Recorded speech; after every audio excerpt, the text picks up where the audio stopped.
Hi, it's been a while. I'm very sorry about that.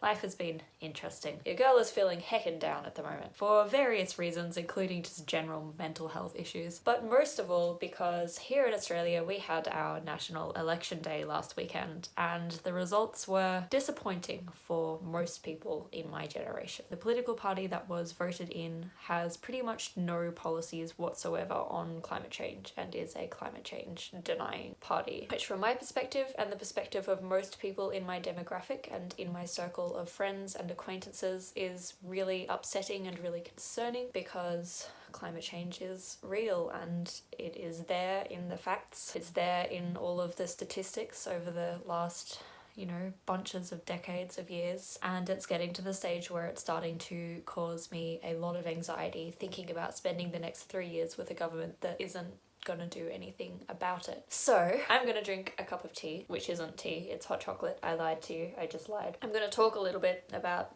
probably just my emotions and I'm gonna share with you guys some books that I personally think are good mood boosters to read when you feel like the world is turning to shit, because that's how I feel. Yeah.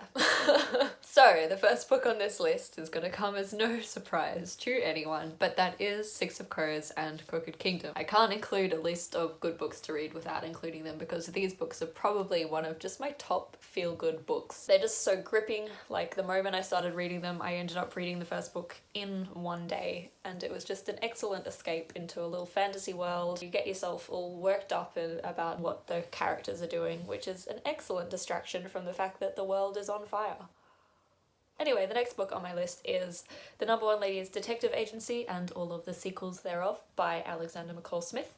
This is a mystery series, kind of, but like the mystery takes a backseat to the rest of the sort of themes and general ideas of the novel. Like, it is a mystery novel, but the mystery isn't as important. But it's about a Botswanan detective, and it's just really heartwarming. Nice stuff, nice people doing nice things, and sometimes that's what you need to read about, to remember that people can be nice somewhere out there in the world.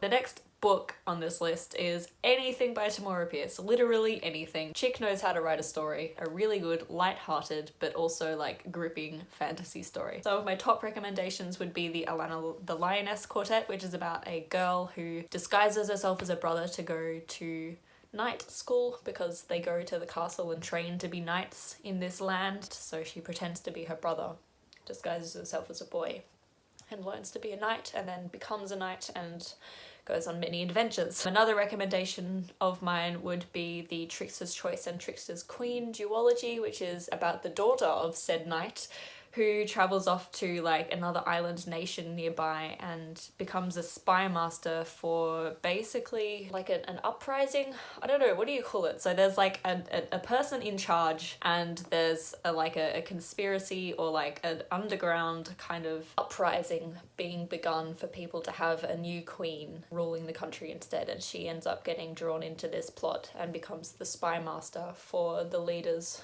of this particular plot to have this woman become queen. So that's also very good. Spy stuff and magic. We know that I love a good spy magic novel. Looking at you, Six of Crows. Also Stalking Jack the Ripper and the books that follow thereafter by Kerry Maniscalco. These are the historical fiction murder mystery novels. The main character, Audrey Rose, is a girl who wants to be a mortician, loves autopsies and dead bodies and things, and ends up getting caught up in this mystery trying to find Jack the Ripper, who is murdering people in London, in Victorian London. The mystery itself I didn't find particularly fascinating, but sometimes you just gotta have a good lighthearted historical fiction novel, and I myself am obsessed with Victorian London. I think I've talked about this before. London, I don't know why. I love London. London before the Industrial Revolution fucked us all. Next on this list, speaking of mystery novels, is pretty much anything by Agatha Christie. Agatha Christie knows how to write a book that will draw you in from the first page and have you completely immersed in that story and trying to guess what is happening and, being taken along for a ride for all the twists and turns that happen. So Agatha Christie all the way. I'm not gonna recommend any of my favorites off the top of my head because I can't think of any, but you wouldn't have to search hard to find people recommending some of the best beginners Agatha Christie novels to read if you haven't read any yet. Oh, this glasses glare I'm enjoying it. That's a lie, I'm not enjoying it. Next up on this list is Deltora Quest, and by now you're realizing that there is a lot of fantasy on this list, and that's because fantasy is heckin' excellent for escaping the world's problems. That's what it was made for, okay? Let's be honest. Anyway, Deltora Quest is by an Australian author called Emily Rodda, and it's set in a land called Deltora, where a Shadow Lord has taken over, and it's all under tyranny and dictatorship, and everyone's very afraid, and no one can do anything, and there's curfews and monsters and things around. A young boy gets sent on a quest to try and restore this magical artifact, which is the belt of Deltora. It had 7 jewels on it, and when all those jewels are on the belt, it has magical powers that help protect them from evil. So he goes on a quest around Deltora to try and find these 7 jewels to restore them to the belt in order to help defeat the Shadow Lord. There's 7 books in the series, 1 for each jewel, and all of them are honestly really impressive. Like, I reread them a couple of years ago as an adult and still found myself surprised by the things that happened and how little I remembered from them. There were plot twists and things that I'd completely forgotten about and that took me by surprise. It's very clever. There's lots of problem solving that they have to do, and like riddles and codes and secret languages and stuff, and it's very fun and very interesting, and also defeat of evil.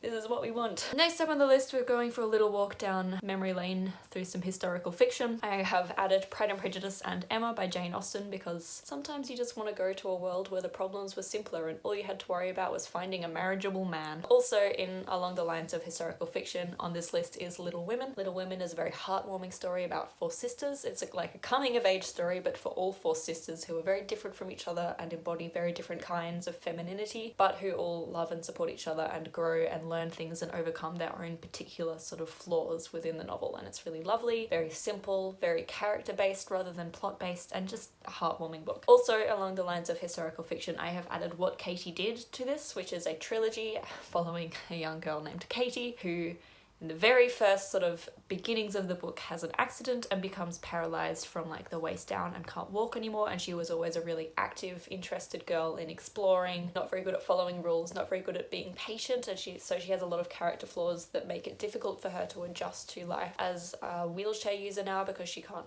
walk, but she finds a way and learn some things, and she ends up becoming this really lovely guiding soul for all the women around her and, well, all of the members of the family around her, her siblings and her parents, and yeah, it's really nice. Continuing on this list is One for the Money and all of the books that follow thereafter. These are the books that are about Stephanie Plum, who is a very clumsy, very hopeless, very poor bounty hunter. She works as a bounty hunter and basically kind of lives from paycheck to paycheck, and she solves all of these problems and ends up catching the people that she's like hunting in these bounty hunting missions, but mainly just through like luck and blunder. And Stephanie Plum, who is the main character, is very relatable for I think most people, regardless of gender even. She's all of us. She's all of the younger generation trying to find our way in the world and not doing a very good job of it. And that is it on my list. So yeah, as I said, I've been feeling pretty heckin' down, and I'm sorry that I haven't been active on BookTube. I've been active on Twitter and Instagram a bit more, but not so much on BookTube. I miss you guys all the time that I'm not filming. If you are feeling crappy about the world, whether it's because of political reasons or whether it's just in general, I hope that one of these books at least will provide you with the escape that you need. If, like me, you are feeling kind of worried about the state of the planet and the environment, let me know in the comments down below, because I have actually started a support group on Facebook for people who want to get a bit more active about climate change but are feeling kind of stuck and helpless and powerless about how to do that. And if that is something that you might be interested in, please do let me know, because I'm really passionate about trying to make that a bit more of a global hub and a place for all of us to go and feel a bit stronger and a bit more powerful and a bit more hopeful about what we're doing and what we can do to help combat it. So yeah, let me know in the comments down below. I will see you for another video very shortly, I'm sure. And until then, as always, stay classic.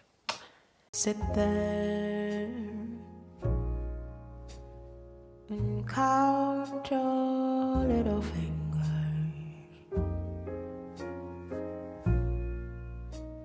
Unhappy little girl blue.